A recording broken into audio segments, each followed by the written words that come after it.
Welcome back, guys. This is episode 20 of Pastor's Coffee. Who would have thought? Not me. Stiff, how are you, buddy? It's been a good ride. Yeah, it's been a great ride. 20 episodes in. That's crazy. It took us a while to get to 20, but that's okay. We had some stuff in the way, but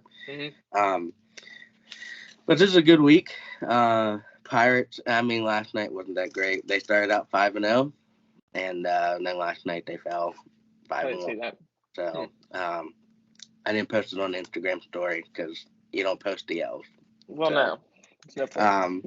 But today the Altoona Curve play for the first time, opening day for them, and so it's a good week. I'll get to see a friend that we both know, Vickery, this week for the end of coming tomorrow, and then we're going to a Pirates game actually this Saturday. That'd be awesome. Yeah, it should be fun, and also with Alex. But anyway, just to start us off here, and I'll ask you how you're doing here in a second. We officially, though, made a Facebook page. Yes, we did. Page. 20 episodes in. 20 episodes in. We're starting it. So, and we have a place on our story, and then we can figure something out with getting topic suggestions to us. Okay, so. We've had some suggestions already, and thank you guys, everybody who's already given us suggestions, because you know what? It helps. And today we're going to be talking about it a little bit. It does. Yes. So go check it out. Just Pastor's Coffee, Instagram and Facebook, and then, of course, here on YouTube. So we can put it in the description. We'll put the link to it. There we go. Link in the description. Look at that. All official. There we go. There we go. We're getting there, buddy. So, but how are you doing this week? Oh, I'm doing good. Yeah, doing great. My senior pastor's kind of coming down with a little bit of a cold, so I'm preaching this Sunday. So there's a little bit more prep time for me, sermon prep, and then the other lessons for the week. But I love getting to preach. It's just some of the preparation. You meet kind of stalemates, and you just got to kind of push through the writer's block. And at some points, we both do manuscripts for a lot of our sermons and stuff like that. So for me, I like to write everything I'm going to say out, and then I'll just tweak it as I kind of feel the Lord lead for the week. But I'm excited, and should be a good time. But I also have a youth event on Saturday. It's with a couple other churches, and they're calling it an in-burst lock-in. And I thought that would get me out of doing an overnight lock-in, but I'm still doing that in a couple months, so it didn't work. But it should be a good time. It'll be fun to be around some other youth pastors and just see what the Lord might be doing in those groups. But yes, overall, good week. Busy, but it's been good. So, well, good. Just think about this, and this is a sneak peek for next week. We'll be doing this in person next week. That is insane. That's insane. And so I'm super excited about everybody better tune into that one. That one's going to be insane. We may even bring on a special guest, even if we might do it. So, but anyway, well, I'm glad.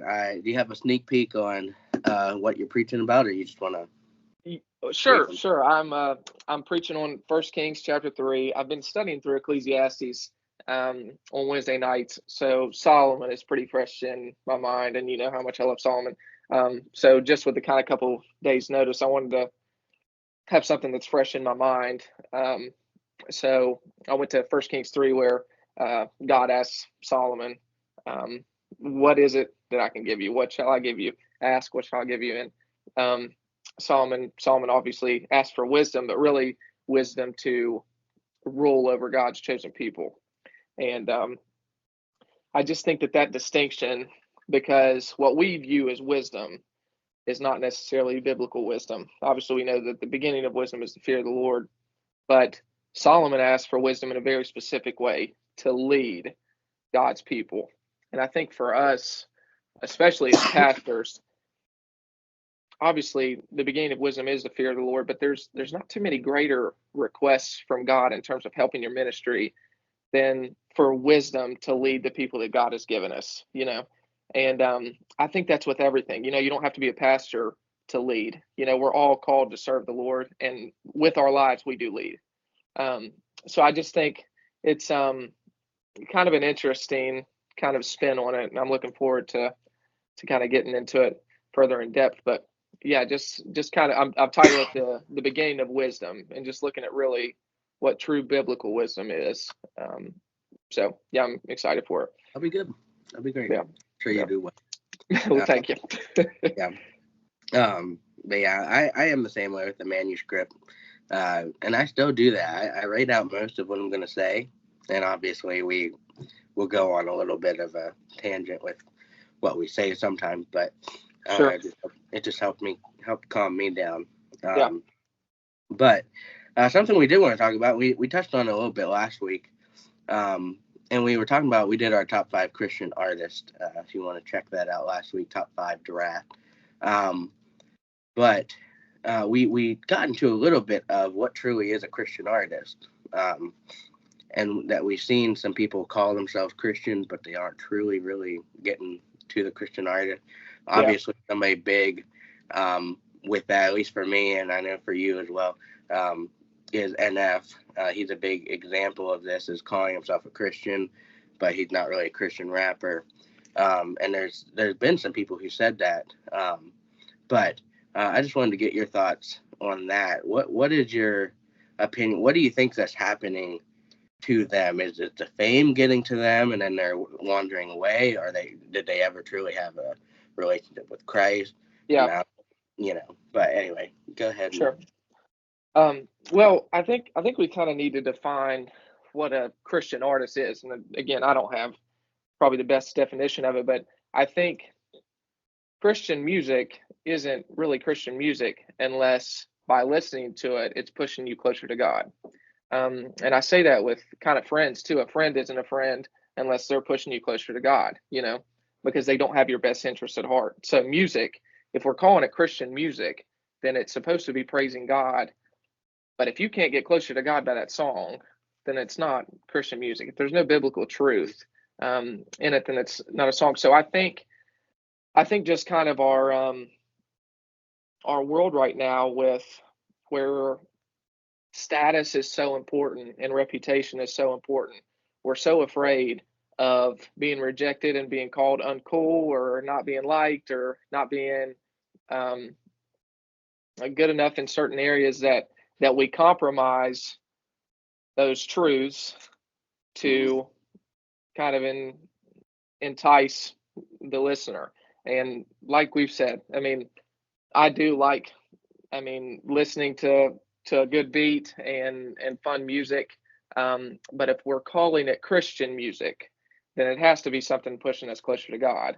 Yeah. And to be completely honest, and it kind of pains me to say, but I couldn't say the majority of it, but a good portion of our mainstream Christian music today, especially contemporary Christian music, and that's all I listen to. In the car, and I listen to Christian rap and everything, but a large portion of that, I don't think it would fit the category. So we do put a lot of emphasis on NF because he went the mainstream route, and we get on. Lauren Daigle, for instance, and for some of those things, there's a lot of truth in that, and they have gone that route. But they've kind of leaned into that and said that that's what they're doing. Whereas we have a lot of Christian artists that are still filling kind of the K-Love radio stations and all these different things, that their music doesn't have any biblical truth in it, and yet we're still claiming to be pushing us to God. So I don't have an answer in terms of how we fix that, and it's really tough to recognize it with just one listen. But I think we'd all be surprised if we would break down every single Christian song that we've heard in the last 10 years and really examined the lyrics of them. Yeah. I think we'd be surprised of what they're really saying for a lot of them, which is sad. Yeah. But there's a lot of great ones too. There's a lot of great songs, and that's what I listen to. I'm not hating on it. That's what I listen to. But I think we have to be a little bit more accountable with ourselves in terms of how powerful music can be, and those lyrics stick in our heads. They need to be based on what you're claiming that they're based off of. Yeah. So what do you have? Yeah. I agree with you there. And just to go to the example of that, and the NF Albina, see, lives are great because they actually show you the truth most of the time. Because when you blindly when something that you really like, and I really liked NF, my favorite artist. Um, when I really started looking, and I told Albina that, and obviously Albina's very blunt in what she says. So, but she tells me he's not a Christian artist. He's not, Right. Yep. sharing the gospel in anything that he does. And I'm like, okay, well, he still helps me out through times that are rough. Yep. And he Yep. does. And that's what I think a lot of people who really struggled with, not even really depression. I didn't struggle with depression, but just life is not the greatest sometimes. Sure. And he does his listener. He what's it called?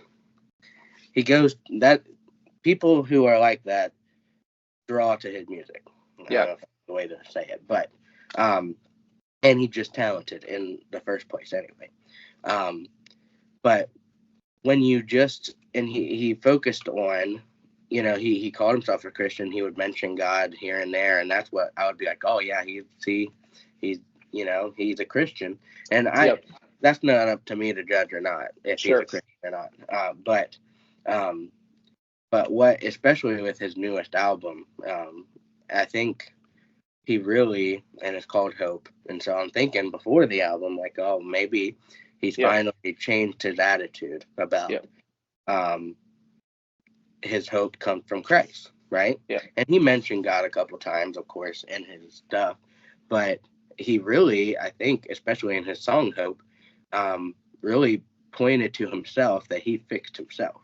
Yeah. Which obviously, if you look in the Bible, we truly can't change ourselves from sinning, from in this life. We can change ourselves to look great in this life, but what's going to count after this life? Right. And so, and I think you're completely correct. When somebody is not showing Christ in their music and they're more pointing it to themselves, I think that counts them out as being a Christian artist. Doesn't mean they're not a Christian. Sure. I don't know. But I think if you have a big platform, especially as NF, Lauren Daigle, there's a bunch of them out there. If you have a platform, especially that big, imagine if they would share Christ in their song. Honestly, they would probably lose a lot of people. But if they actually told the truth. And not just a fake gospel, of course. But I think if he truly was sharing Christ and everything that he did, he wouldn't be as popular, and maybe he would be. But I think with that platform, he should be sharing Christ with it, and I just don't see that in his music. And I think really pointing that out and looking in your music and what they're actually saying is great. Like example, Brandon Lake. I've been on a big Brandon Lake kick. Gratitude, one of my favorite songs at this point. And he's pointing out that he's nothing without Christ. And when you look at a person like NF, well, I've changed myself, so without myself and really working through these things, I wouldn't have got better. Right. And what Brandon Lake's saying, all I can do is sing hallelujah to Christ because of what he's done. And so that's just an example of that and how different the lyrics are, and they both sound great. So when you're just listening to the radio and you don't really know what's happening, that can really change the way you view the music, and especially when and something I've been thinking about is when Liam actually starts hearing what I listen to, even in TV shows and movies, but that's just a whole different conversation. But convicting though, music is such a big input in everybody's life. Whether they really like music or not, everybody listens to music at some point. And it does influence your life, and when you do, especially have a young kid, and it's something I've been thinking about. It just, what do I want him to listen to? So, I can go on a big rabbit trail with that, but no, that's a great point.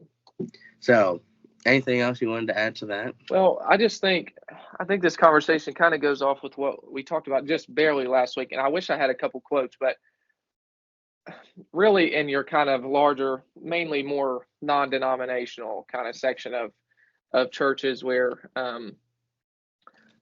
and obviously that includes so much, but just but kind of your mega churches right now, and this kind of idea of deconstruction, it's getting so popular, and you hear it all the time if you're kind of on YouTube and listening to certain people or podcasts. But this idea of deconstruction, the idea that everything that you learned as a Christian growing up is wrong, and that you need to rebuild in the culture today. And so dangerous thinking that Mhm. way, by and even Lecrae, and we talked about him last year, or last week, sorry. Um, but he was kind of famous for this, his deconstruction, as he said. And this is a guy who wrote "Tell the World," one of the greatest gospel rap songs ever. It's literally the gospel in a song, and just leading so many people to Christ. He's just kind of a real spokesman for kind of a new era of Christian music and kind of reaching the youth. And it was a great thing there for a while, but then he got into a lot of deep stuff, and that sin crippled him, and he ended up deconstructing because everybody called him out for his sin.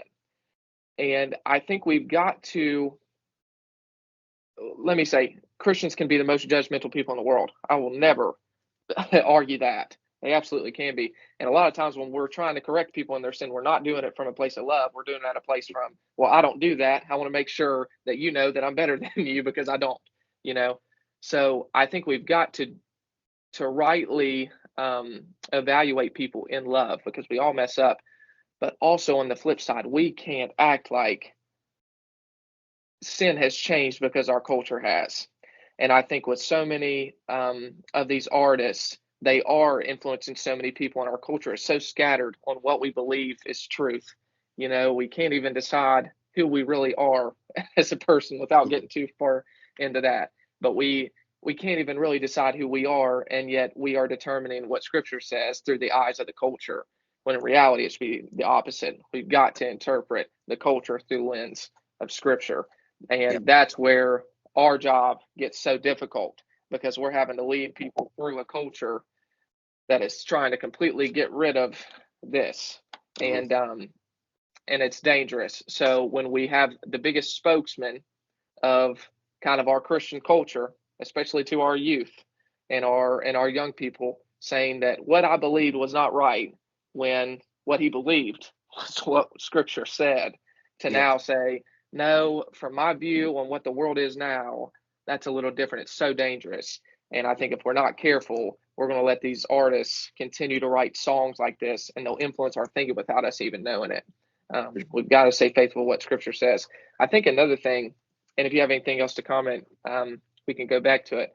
But I think our music, and we've talked about this before, but it's the reason why we have such a disconnect between the youth and the older generation in our churches. And I think we did get a suggestion on, and correct me if I'm missing it, but it was, how can the older generation connect better with the younger generation? Was it something along those lines?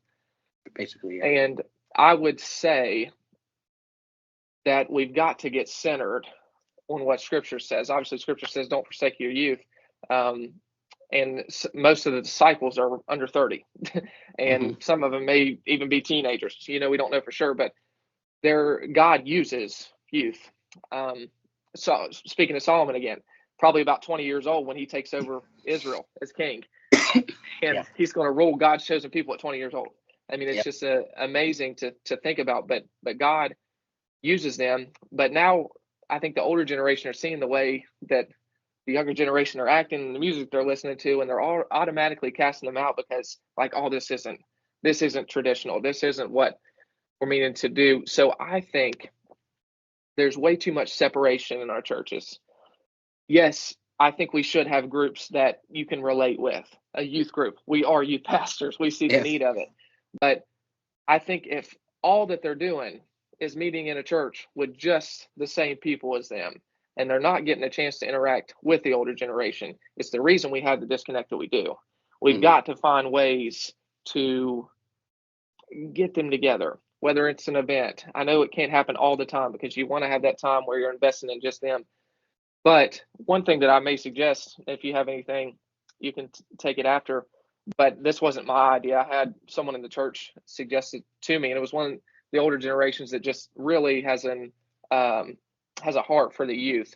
But I thought it was a great idea, and I've heard of other churches doing it, but something along the lines of having someone from the older congregation come in and speak to the youth, tell their testimony, and just say how the church has changed in their lifetime, just to kind of relate with the younger generation and have them put a face that we're not completely separate. We are all the body of Christ, but we've got to be interacting more. So that's something that I'm going to try in the summer, just every once in a while, but not every week, but just maybe once a month. Just bring someone of the older generation in that they don't connect with very often and kind of share their testimony, and to be able to get them on some common ground, to be able to relate, because that's what we were meant to do. What do you think? Yeah, I think that's a great idea, and I may do it myself. Yeah. I think here at my church, I've seen multiple older generation people have interest in the youth, and I think there's a great heart there. But what we do is nothing really. Sure. Not saying that the old people, they never talk to them, or maybe I don't even see that. But actually having like an intentional time of getting together, and really taking the wisdom of the older generation, because let's face it or not, and we're the younger generation, right? They're right sometimes when we're completely wrong, Absolutely. And it pains us to say that, but it's also the same way for vice us. versa. We can be completely right about something where they're completely wrong, and honestly, that's harder because they older generation usually think that they are right 100%. More stubborn. Mm-hmm. So I think it is it's so crucial to get them together, and I think that's a great idea. I've seen churches,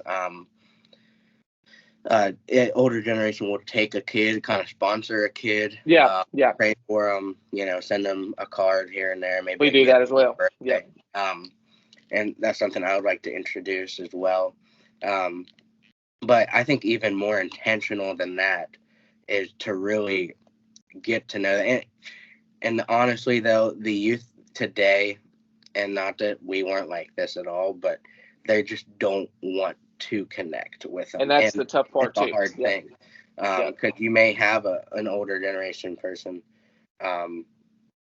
really want to grow with them, and they give them a bunch of wisdom and all of this, and that teen may not even take it at all. And honestly, that's okay, because you're doing your job then at the old person. Just call it what it is. So and that's how I sometimes will have to view myself as a youth pastor. I'm doing my job, I'm giving them the wisdom. It's up to them whether or not to take it. And so we've been having, we're going to have a youth night, kind of like I do the Sunday nights sermon, and then they help out. And I think this is something I might talk about. Because I think it's a great way to connect. And at the end of the day, we may have our differences in music, might have our differences in things we watch, things that we do. Some people are retired, some people are in high school. At the end of the day, we're all the unit and body of Christ. And we have to connect at some level. Doesn't mean we have to go out every week and go out to dinner. Doesn't mean we have to call every day. Simply connecting over the same thing. If we're all truly Christians, if someone is a Christian, as a younger generation, someone's older generation, they're a Christian, they do have common ground, and that would be Christ. Absolutely. I think that's one of the most amazing things that we really take advantage of, even at Bible college, is people, we may look at them and be like, wow, they are the weirdest human being on the planet of this earth, but we have Christ in common, and we can still go up to them and have a conversation about Christ, And that is an amazing thing. And we may think that people probably think that about us anyway. So, Oh, for sure. But so just if you're an older generation, younger generation, connect with Christ, connect with each other through Christ, and that's what He built the church for. So, well, you remind me of something that I started here this past year, right before school started. And again, it wasn't something that I came up with, but I saw another church do it, and I wanted to implement it here because they didn't have anything started just yet. But I think Orange, like the Orange Conference, was the one that kind of started it. But they kind of made the tagline "Say Yes to the Next Generation," and you've probably heard of it. But it's basically kind of the idea of a prayer partner, but with an older generation and a youth together. So what I did was, and I've got the cards if you wanted to start it. It worked for us, and I still have some of the people in the older congregation still reaching out to me and telling me how much kind of they appreciated that, and or checking in on their team that they got. But it's everyone elementary and teenager up until college, and all of them have a specific name on a card. And at the end of the service, the Say Yes service, you go and pick up a card. And for that year, you're pledging to pray for that person, and you can either get to know them and kind of send a card like you were mentioning, or certain things. But I think one thing that I'd like to kind of implement as we've been talking here is just maybe kind of check-ins during the year. And I don't know exactly how it would work, and maybe some of you listening would have some suggestions. I'd really appreciate it. But just some check-in times where you're not only praying to them, but you're actually getting to interact with each other, and you're growing this relationship that you would have never had before it. So it's just really interesting. There's a couple things that we can do. The question was to how can we do this? And there's no perfect answer for it, but there's a couple of different things that I think we ought to try that we aren't. yeah. So Mm-hmm. For sure. And I again, I see the hearts in many of the older congregation, myself included, not I guess in the older, but in the younger at least. yeah, But we just need to take action on it, as a lot of the things we do. We really need to do. We can say a lot, but taking action on it will be a big thing. So for sure. Yeah. But anything else with that? I don't think so. Yeah. That was a good one. We went a little long with that, but that's okay. Yeah, that's all right. Thanks for being with us. Yeah. So, today, top 5 draft. Thought we'd do something a little less deep as last week with Christian artists, and we got into conversation this week. What we're gonna do top 5 draft again of fast food chain restaurants. And what I mean as a fast food chain restaurant is you go in and you get your food and you can leave. Like, you know what I mean? Like Chipotle still counts, Subway counts. Oh, okay. Those things still count. But like everybody has a to go, but a restaurant. Yeah. Okay. That changes then. Okay. Yeah. I've got if they have a drive-through, it definitely is a fast food chain. Correct. But I mean, Subway technically is still fast food. Yes, I would say. Mm-hmm. And Chipotle, I don't think they have a drive-through, but yeah. Anyway, I went first last week, so. Oh man, put the pressure on me. You can go first. Please give us suggestions for these too. Yes. When you're giving topics, give us suggestions for these, because we're kind of grasping at straws a lot of these weeks trying to find out one. But my first one, oh goodness. Let me see. I'd probably say if Chipotle's one, I'd probably go Chipotle as number one. I have to. Okay, I'll go Chipotle. Okay. First. Chipotle is fire. I mean, just you can really do a lot at Chipotle. Yeah. And it is way better than Qdoba, whatever you call it. That we had. I agree. I still like Qdoba, but I would take Chipotle over for sure. Yes. Yeah. Do you have a go-to? I usually go nachos with the chicken nachos in a bowl with the different I didn't, quesos. didn't even know you had that. Yeah. Wow. I just get a bowl, rice and chicken, and make sure to put the queso on. The queso makes it. I could drink it. Yep, I could drink it. So, my number one, and this is, I think, my favorite, and as a, I just really like their fries. Okay. And they have everything else. And I'm hoping you're not going to take my second one, but I'm going to go McDonald's. I know a lot of people hate on McDonald's. Number one. But McDonald's has a special place in my heart. Okay. When I was younger, we had McDonald's and Burger King, and that was it. Yeah. Unless we went like an hour away. Yeah. And so McDonald's was something I grew up on. And so their fries are amazing. And then Shamrock Shakes when they're out, beautiful. Agreed. Number two, I am going to go. This is a little controversial, and this changes. Fast food, my favorites change with the week. Okay, so this is a tough one. I could probably give you a different top 5 next week. Yeah. But my number 2, as of right now, Dairy Queen. Dairy Queen? Yeah. Is that for their food or for the ice cream? Both. For both? Yeah. Both. So, because, every time I get there, when I get a meal, I'm getting a Blizzard with it. I do the $7 meal deal, and get a $2 charge with the Blizzard. I either go Animal Cookie Blizzard or I go the caramel cheesecake, and it's good to go. Let me tell you, I'll just say this about you. You have one of the most amazing palates. I don't know what it is. The flavor, I've never even heard of those two things. Because I'm such a basic guy. Dude, when I get something that I can branch out. Yep. You branch out very well. When I get something that I like, I stick with it. I'll teach you one day. One day. I mean, anyways.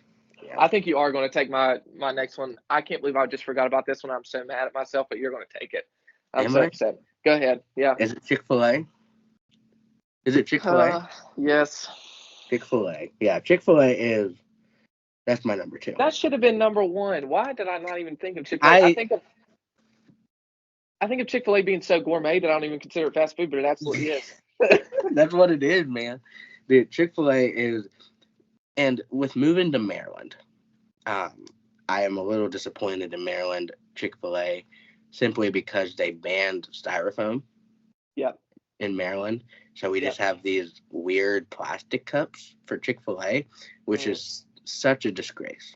That is strange. Yeah. The styrofoam with the do you have ice, the right ice? Do you still have the ice? The ice is still there, okay. But there's something about the plastic cup that just doesn't make it the same. So, now at Chick-fil-A, I've been branching out. I've never been a big spicy guy, but I've been getting a spicy chicken sandwich. So, well, you're seeing where I'm going with my number 3, because my number 3 is the greatest chicken sandwich to ever exist, and I'm going Popeyes. I'm going Popeyes is my number 3, and it should have been my 1. I don't know what I'm thinking right now. I'm so scatterbrained. I'm doing this on the fly, stiff, so I'm not good. This list is not my good ones, but I'm trying to catch back up. So number 3, Popeyes. If you want me to be completely honest with you, I've been to Popeyes maybe twice in my life. Wow. So, yeah. Well, there's not one close. There's not one close. You probably don't even have one up there either. No. In Martinsburg, I did have one, but it was horrible. It was horrible, though. Wow. It was in the middle of a place where it's usually bad. So, every time I would go, and I give the the benefit of the doubt. Yeah. I did usually always go there very late at night. So, okay.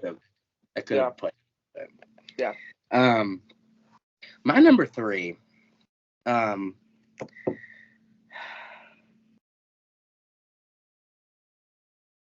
really want to go to this one place, but I also can't believe I didn't think of it. And that's how we do these on the fly. Yeah. So honestly, my number 3 might be my number 1. Yeah, that's how I feel. And it's Culver's, dude. I knew you Culver's, were going there. It was number 5 on my Culver's. list. I knew you were going there. Oh, Culver's. Special. Listen, Yeah. Albina has plenty of benefits, but the fact that she lived in Wisconsin, that means we have to go back to Wisconsin. Yes. They have Culver's. Culver's custard. Oh. Is, in my opinion, better than Dairy Queen, and probably just the best of all the smoothness of it all. And then don't even get me started on the cheese curds. I mean, the Midwest, I'll give it to Albina. The Midwest knows how to cook food. Absolutely. Agreed. Anyway. No disagreements here, buddy. Number 4, best chicken strips that I've had to date, Zaxby's. Zaxby's got it. Okay, I've never seen one. I've never been to one. Did I not tell you to go there when you went to the beach and y'all didn't go? Did we not? I thought y'all went when you went to Myrtle, because that's like my favorite. I go 3 times a week because we're there for 2 weeks usually every summer, and I'll have it 6 times in those 2 weeks. That's how I am with Culver when we go. Yeah. So we're going on vacation this year, down to the beach. I think we're going to Outer Banks. I'm sure they have. Oh, they'll have one. They're everywhere. So I will make sure that we go there. Get the family meal, and it's like 30 chicken strips, and they're smaller. They're not like normal. You could definitely eat. I mean, I eat 10. Probably. So if you get 30, you guys both have 10, and then take them home for later. It's good stuff. Yeah, it's good. Do they have like a sauce that's great? Oh yeah, Zaxby sauce, and I get spicy Zax sauce and special. Yeah, special stuff. Special. Okay. Well, good. I'm glad that you love that place. Story time for this, just real quick before we move on. The first time I ever had it was on a basketball trip. We were playing. I figured that's where you would find it. We were playing Montreat, and it is my worst loss of my career. I'm not going to go into detail about how bad we lost, but it was bad, very, very bad. And you can look up the score; it's very public. But that was, and we had a couple of bad losses, but Montreat, that was the worst one. I think we shot under 20% the entire game. I had 8 points, I think, and I mean, you had 8 points. Yeah, and I think we only scored. I don't know if we scored 30 points that game. I mean, it was that bad, but it was just not good. I don't know the score off the top of my head. It was a bad game. But in one of my lowest moments, Zaxby's came. It was waiting on the bus for us. Wow. It was waiting on the bus for us, and instantly my mood switched. I still didn't talk to anybody to the rest of the time, but I was very thankful for Zaxby's on the ride home. So It was a long bus ride, but Zaxby's made it all worth it. I'd take another loss like that to get Zaxby's. Oh my. Well, I'm glad that it does that for you. Oh, anyway. Sorry. No, you're good. Anyways, number 4 for me. Number 4. And this is just because of this 2 items. Okay. And nothing else on the I mean, they have some great stuff, but just for me, the only reason I go here, and that is Wendy's. And that is simply for the Baconator. And I have to get the Baconator fries. Dude, I eat, with that meal, that's probably close to the daily limit of calories. But it is completely worth it. Because a Baconator, I do get just a single. I don't even do the double or triple. Wow. Okay. But the Baconator, I mean, that is a heart attack. But it is amazing. Yeah, it's worth it. So, that's my number. Okay, my number 5, I'm kind of struggling here. Because there's a couple different things. Mm-hmm. But I think I'm going to go this way just because of the connection I had with it in college. Don't know if I would have stayed at college without this place. But it's got to be Cookout. It's got to be Cookout. It's my number 5. I knew Cookout had to be on here. It had to be. It just had to be, just because of the connection that I had to it. I'm going to give an honorable mention just real quick. And the only reason I'm saying this is because of one specific thing that they have. So, Jersey Mike's, I just found this place within the last 3 or 4 months because there's one pretty close to where we live. And they have the best cream soda I've ever Cream soda. tasted. Cream soda on the planet. It's the best cream soda. Wow. So, I came in there one time, and the only reason they're getting an honorable mention is because of the beautiful, beautiful people that work there. Because I came in there and started raving about the cream soda, and they sent me home with 3 extra large cups full of it, free of charge. So they have to be on my list Can just we get because of can that. we get a sponsorship? We definitely need one. We definitely need one. If I just had a cream soda sponsorship, we'd be good to go. That's all I need. You're fine with me. So. Okay. Well, I'll go ahead and say my honorable mention. Okay.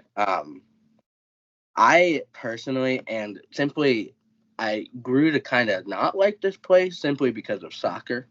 Okay. And that is Subway. Yeah. Coach Lorch, great guy, love the guy. We went to Subway before every game. Right. I'm like, man, first of all, my Subway order is not healthy at all. Not ready for the game.